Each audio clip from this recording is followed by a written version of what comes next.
আমি আমাদের স্যার মির্জা আলমগীরের পক্ষ থেকে ধানের শীষের ভোট চাচ্ছি আপনাদের কাছে।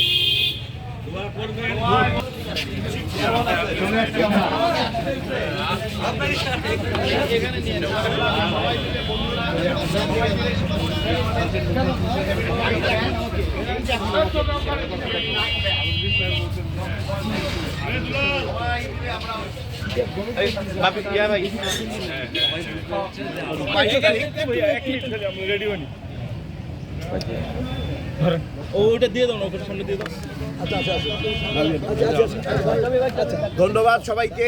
আমরা বাংলাদেশ জাতীয়তাবাদী দলের ঠাকুরগাঁ 1 আসনে মনোনীত প্রার্থী জনাব মির্জা ফখরুল ইসলাম আলমগীর, বিএনপির বর্তমান মহাসচিব, তিনি এই আসনের প্রার্থী ধানের শীষের।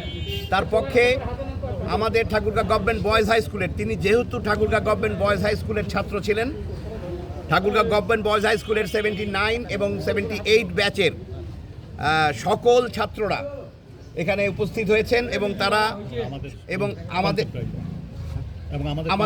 আমাদের কন্টেম্পোরারি বন্ধুরা আমরা এখানে আছি।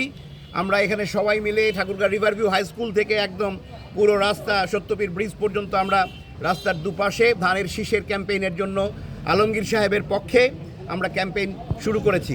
আজকে এটা অফিসিয়ালি এবং আনুষ্ঠানিকভাবে আমরা ধানের শীষের ক্যাম্পেইন এখান থেকেই শুরু করলাম।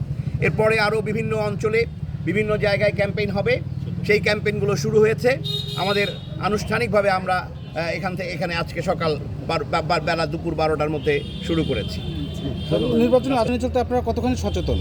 আমরা নির্বাচন আচরণবিধির ব্যাপারে ততটুকুই সচেতন যতটুকু একজন সুনাগরিকের সচেতন হওয়া উচিত, একজন রাজনৈতিক দলের পক্ষে যতটুকু সচেতন হওয়া উচিত। কিন্তু অন্য রাজনৈতিক দলদের কাছে আমার প্রশ্ন থাকবে, তাদের কাছে আহ্বান থাকবে, তারা যেন সচেতন হন, প্রত্যেকটি নাগরিককে এ ব্যাপারে সচেতন হওয়ার আহ্বান জানাচ্ছি। হয়ে থাকে নির্বাচনটাই একসময় চ্যালেঞ্জের মুখে পড়েছিল, কারণ একটি ষড়যন্ত্রকারী মহল এই নির্বাচন হতে না দেওয়ার জন্য একটি ষড়যন্ত্র করছিল এবং এখনও করে যাচ্ছে।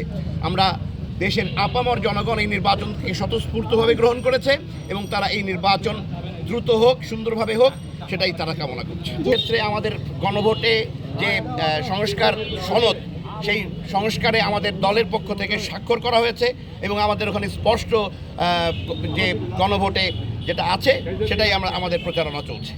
আপনারা পালন করছে আমরা এখন পর্যন্ত দেখছি, কিন্তু আমি প্রত্যাশা করব ভবিষ্যতেও এই নিরপেক্ষতা যেন বজায় রাখা হয়, কারণ নিরপেক্ষতার ব্যাপারে কোনোভাবেই কোনো ছাড় দেওয়া হবে। ধন্যবাদ। সবাই পিছাই স্লোগান ধরেন না হালকা করে, পিছাই সবাই পিছাই।